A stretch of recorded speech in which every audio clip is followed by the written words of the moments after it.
सभी प्रबुद्धजनों को, सभी ज्ञान प्रेमियों को, सभी तत्वदर्शी जिज्ञासुओं को, सभी गीता प्रेमियों को और सभी प्रबुद्धजनों को मेरी ओर से और मेरी संस्था डूवर्स पैराडाइज फाउंडेशन के सभी सदस्यों की ओर से सादर जय श्री कृष्ण। आज हम वर्तमान युग में आध्यात्मिक चिंतन की श्रृंखला के तहत गीता के 8वें अध्याय के श्लोक संख्या 18 की व्याख्या कर रहे हैं। श्लोक संख्या 17 में भगवान श्री कृष्ण ने ब्रह्मा के दिन और रात का परिमाण बताया। ब्रह्मा का दिन कितना बड़ा और रात कितनी बड़ी, उन संख्याओं की जानकारी हमें देने की कोशिश की। और इस श्लोक में समस्त प्राणियों को बार बार उत्पत्ति और प्रलय का वर्णन है कि हम कैसे बार बार जन्म लेते हैं और कैसे प्रलय होती है। और वह यह भी बताते हैं कि यह काल करके अधिवक्ता होने से ब्रह्मलोक को भी अनित्य जानते हैं। तो वह जो अनित्य ब्रह्मलोक है उसको जानने की बात भी यहाँ करते हैं। ऋषि वेदव्यास जी ने लिखा है, अव्यक्तात् व्यक्तयः सर्वा प्रभवन्ति अहरागमे रात्रागमे प्रलीयन्ते तत्र एव अव्यक्त संजके।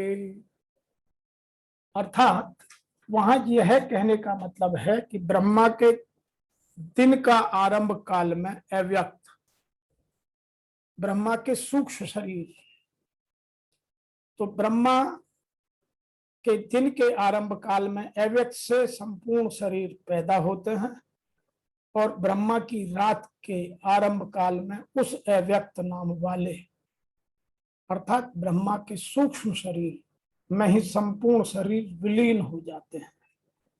यह प्रकृति का क्रम निरंतर है। संपूर्ण चराचर भूतगण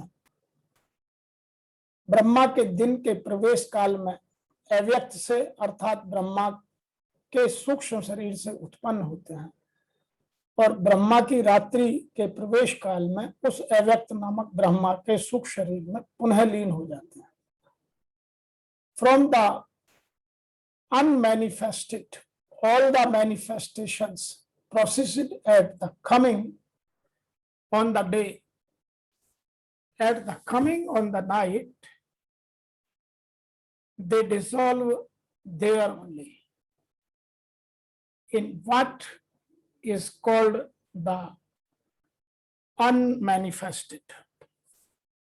Some people are writing or explaining in a different manner. When Brahma's day arrives, every manifest object is created from the unmanifest. Or when Brahma's night arrives, like that, everything dissolves into the unmanifest. Therefore, we have to understand this regular process. कुछ लोग इसी बात को और आज के व्यवहार काल के या इस कल काल के माहौल के हिसाब से इस तरह भी व्याख्या करते हैं। ब्रह्मा के दिन के प्रवेश काल में अर्थात विद्या दैवीय संपत्ति के प्रवेश काल में संपूर्ण प्राणी अव्यक्त बुद्धि में जागृत हो जाते हैं। व्याख्या समझिए, ब्रह्मा के दिन के प्रवेश काल में अर्थात विद्या अर्थात दैवीय संपद के प्रवेश काल में संपूर्ण प्राणी अव्यक्त बुद्धि में जागृत हो जाते हैं और रात्रि के प्रवेश काल में उसी अव्यक्त अदृश्य बुद्धि में जागृति के सूक्ष्म तत्व अचेत हो जाते हैं। वे प्राणी अविद्या की रात्रि के स्वरूप को स्पष्ट देख नहीं पाते, किंतु उनका अस्तित्व रहता है। जागृत होने और अचेत होने के माध्यम यह बुद्धि है। जो हमने एक जर्नी बताई, मन, बुद्धि, चित्त और अहंकार, तो जागृत होने और अचेत होने का माध्यम यह बुद्धि है। बुद्धि ही जागृत होती है और बुद्धि ही अचेत होती है, जो सब में अव्यक्त रहती है, दृष्टिगोचर नहीं होती। तो यहां यह बात समझने की है कि जब हम मन से बुद्धि और बुद्धि से चित्त और चित्त से अहम की यात्रा करते हैं, तो कब रात्रि होती है और कब दिन होता है, कब दैवीय संपत्ति किस तरीके से काम करती है, यह समझाने का गीता हमारे अंतःकरण की सफाई के लिए, अंतःकरण की जानकारी के लिए हमें यहाँ प्रेरित करती है। यहाँ ब्रह्मा के दिन रात ब्रह्मा जी के सोने और जगने से नहीं, बल्कि जो हमारी दैवीय संपत्ति को हम जगाते हैं। यदि मैं इस संसार से मोह करके, संसार की माया में रच बस करके, संसार के साथ आसक्ति करके मैं संसार को अपना मानने लग जाऊं, तो मैं अनिद्रा में हूं। और यदि मैं संसार का त्याग करके, संसार से संबंध छोड़ करके, संसार से अलग होकर के परमात्मा में विलय होने का प्रयास करूं, तो वह मेरी जागृत अवस्था है, वही दैवीय संपद है, वही मेरी दैवीय संपद का प्रवेश काल है, और मैं धीरे धीरे उसके उच्चतम स्तर तक पहुंच सकता हूं। यही ब्रह्मा जी के दिन का यहाँ पर्याय है। मैं एक बात और भी कहना चाहता हूं। कुछ लोग इस श्लोक की व्याख्या को कुछ एक और तरीके से भी आध्यात्म के माध्यम से समझना चाहते हैं, तो जब तक हम आध्यात्म का चिंतन करें और आध्यात्म की बात ना करें, तो आध्यात्म अधूरा रह जाता है। मात्र प्राणियों के जितने शरीर हैं, उनको यहाँ व्यक्तया और 14वें अध्याय के 4थे श्लोक में मूर्तया कहा है। जैसे जीवकृत सृष्टि अर्थात मैं और मेरापन को लेकर जीव की जो सृष्टि है, जीव के नींद से जागने पर वह सृष्टि जीव से ही पैदा होती है, और नींद के आ जाने पर वह सृष्टि जीव में ही लीन हो जाती है। तो जो आध्यात्मिक परिभाषा है वह भी समझना बहुत जरूरी है। ऐसे ही जो यह स्थूल समष्टि सृष्टि दिखती है, स्थूल समष्टि सृष्टि दिखती है, वह सब की सब ब्रह्मा जी के जागने पर उनके सूक्ष्म शरीर से अर्थात प्रकृति से पैदा होती है, और ब्रह्मा जी के सोने पर उनके सूक्ष्म शरीर में विलीन हो जाती है। तात्पर्य यह हुआ कि ब्रह्मा के जागने पर तो सर्ग होता है, और ब्रह्मा जी के सोने पर प्रलय।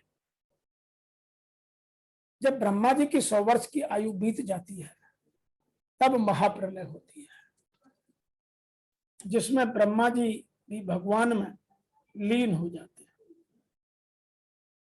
परमात्मा की जितनी आयु होती है, उतना ही महाप्रलय का समय रहता है। महाप्रलय का समय बीतने पर ब्रह्मा जी भगवान से प्रकट फिर रहे होते हैं, तो महासर्ग का प्रारंभ होता है। यह बात गीता स्पष्ट रूप से कहती है। और जो मैंने अभी कलकाल के हिसाब से अपनी दैवीय संपत्ति को जगाने की बात की, वह बात वर्तमान में उस परिभाषा से हम अपने अंतःकरण को जगाकर अपनी दैवीय संपत्ति को आगे बढ़ाकर हम इस जीवन को आनंद में बनाकर परमात्मा में विलीन करने की प्रक्रिया में सहायक हो सकते हैं।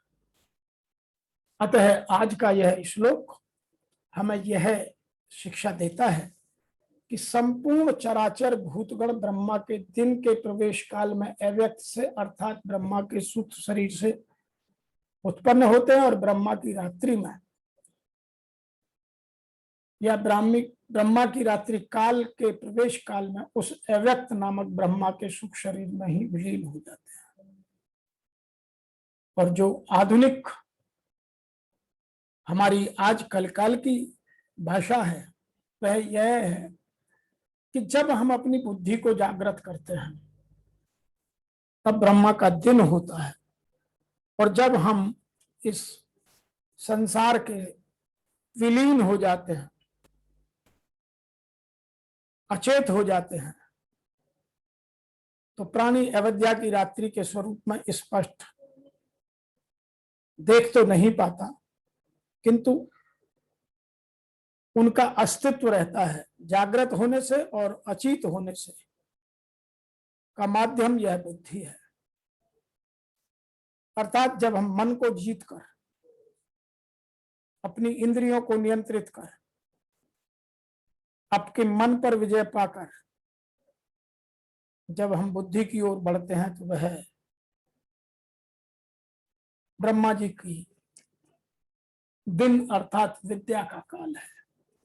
और यदि हम मन के दास हो गए, मन पर विजय नहीं पा रहे हैं, उसके सामने हम झुक गए, तो वही ब्रह्मा जी की हमारी ओर से